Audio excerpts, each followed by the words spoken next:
Amazon Prime Video, le roi des magiciens qui nous propose une série, l'une des plus chères de toute l'histoire de l'humanité et qui, au final, ressemble à un téléfilm M6.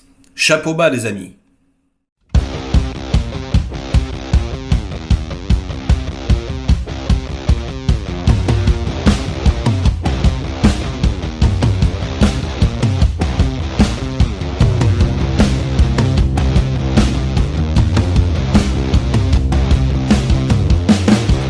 Salut les cinéphages, c'est Merege et aujourd'hui on vient parler de la nouvelle série événement Amazon Prime Video, Citadel, une série d'espionnage et d'action. En gros c'est James Bond mais en couple, qui vont flinguer à tout va. Le concept de base est complètement ridicule mais on s'en fout, c'est juste un divertissement. Et c'est produit par les frères Russo, les fameux réalisateurs de Sherry et de Greyman. Je fais exprès, Et puis des producteurs évidemment de Everything, Everywhere, All at Once, Bing. Ah là, ce sont les rois du monde. Bref, Amazon, ils ont pas peur de foutre les bifetons sur la table, c'est clair. Et là, Citadel, a priori, d'après ce que nous disent les rumeurs, c'est la série la plus chère jamais produite depuis les Anneaux du Pouvoir. Nom de Dieu, ça fait envie. Donc 6 épisodes. Il y a eu un nombre incalculable de problèmes. C'est parti en reshoot et compagnie. On a changé de showrunner. Enfin bref. Et du coup, l'addition serait de 250 millions de dollars. Waouh! Une série donc des frères Russo à 250 millions, avec dans les rôles principaux Richard Madden qui probablement sera le prochain James Bond et Priyanka Chopra, la Satie de Matrix 4.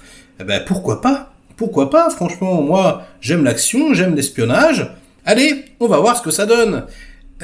Générique, tiens, mais les frères Russo ne réalisent pas du tout. Non, ils ne font que produire, et du coup, ils passent la main à leur chef-op. Quelle bonne idée, Amazon! On va confier le plus gros budget d'une série ever, mais juste au chef-op. Le mec qui n'a jamais rien réalisé à part des épisodes de Dr House. Alors en plus, ils n'ont vraiment peur de rien, Amazon, puisque cette série, qui va nous introduire un nombre incalculable de personnages, qui va se passer dans tout un tas de pays différents, à la James Bond, elle va comme ça sortir de son petit chapeau. De temps en temps, ça va devenir une série internationale, des spin-offs de partout. Donc elle va prendre des personnages secondaires, comme ça, puis hop, elle va les développer. Et il y a déjà des spin-offs qui sont tournés, notamment l'italien, l'indien. Waouh! Du coup, là, c'est série internationale. Donc ça, c'est la série fleuve, si vous voulez, Citadel. Et puis après, boum, en cas de succès, on tire sur les fils. En cas de succès. Là, ils ont déjà tourné les suites.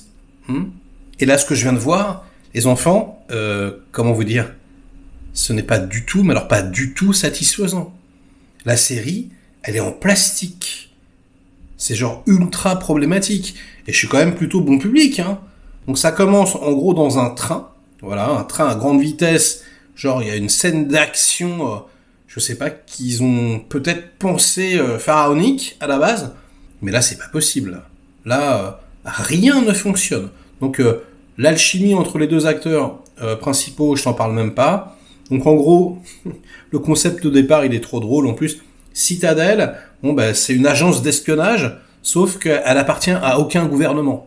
Ils ont juste appelé des gens comme ça, ils ont fait franchement, les agences d'espionnage, normalement, elles travaillent à la solde d'un gouvernement, donc elles sont corrompues. Et nous, on sera à la solde de personne. Si, vous serez à la solde de ceux qui dirigent. C'est complètement débile. Enfin bon, bref. Donc voilà, ce sont les vrais gentils, les meilleurs de l'univers. Et du coup, ça se passe très mal sur leur première mission. Ils tombent sur un gros groupe de méchants, une organisation extrêmement occulte qui s'appelle Manticore. Oh là là, c'est presque Anticorps, c'est magnifique. Et du coup, évidemment, parce que ça tombe sous le sens, j'ai envie de vous dire, après cette mission désastreuse, on leur efface tous la mémoire. C'est logique, non? J'étais mort de rire. C'est un fiasco total. Vite, il y a peut-être une taupe. On efface la mémoire de tout le monde. Oh merde. C'est complètement débile. Donc du coup, il y a un petit côté Jason Bourne aussi, évidemment. Et l'héroïne et le héros, hein, notre couple, eh bien, se retrouvent pendant 8 ans à refaire leur vie. Voilà. Ils savent pas qui ils sont, puis voilà, ils se marient, ils font des enfants, ils travaillent dans des restaurants, etc. Et puis un beau jour, Stanley Tucci, alors que j'aime beaucoup, alors lui c'est le seul qui s'en tire à peu près dans la série, donc qui joue une sorte de James Phelps, hein, le big boss. À lui, on lui a pas effacé la mémoire du coup. Et non, parce que quand même, il faut les récupérer les gens. Et il court après quoi? Il court après leur mémoire, et il court après une grosse mallette où il faut s'injecter un petit sérum là pour récupérer sa mémoire. C'est complètement débile, je vous assure. Enfin bref, c'est l'enfer. Et alors les scènes d'action, parce que du coup je m'éparpille, hein, sont tellement nazes. Les chorégraphies, mais tellement pourries, mais je vous jure, c'est angoissant. Aucun impact, rien. Mais je veux dire, à 250 millions, on a en droit de s'attendre à quelque chose qui poutre un minimum quand même. Hein. Ah là, je vous assure, là le AK, hein, dont j'ai fait la critique là, sur Netflix en France, c'est 50 fois mieux que ce truc, qui a coûté, mais je sais pas, 100 fois plus. Bref, c'est une dinguerie à tous les niveaux. Alors, on voit quand même qu'il y a de l'argent parce qu'ils vont dans des pays différents, etc. Et puis, les 2 épisodes se terminent. T'es là, tu fais... oui, parce qu'il y a que les 2 premiers, hein, sur 6. Tu dis, mais c'est quoi? Qu'est-ce qui va se passer? Et donc, ils ont été obligés de mettre la bande-annonce des autres épisodes avant. Parce que là, ils ont... Là, j'imagine, là, ça a sué, là. Hein. Ça sue là-haut, Amazon, là, oulala. Et donc, ils vous mettent la bande-annonce, voilà, la promesse de ce que sera la série. Alors, les frères Russo, apparemment, on sait pas trop encore, hein, réaliseraient un épisode, enfin, des moitiés d'épisodes ou des scènes d'action, quoi. Eh on verra bien.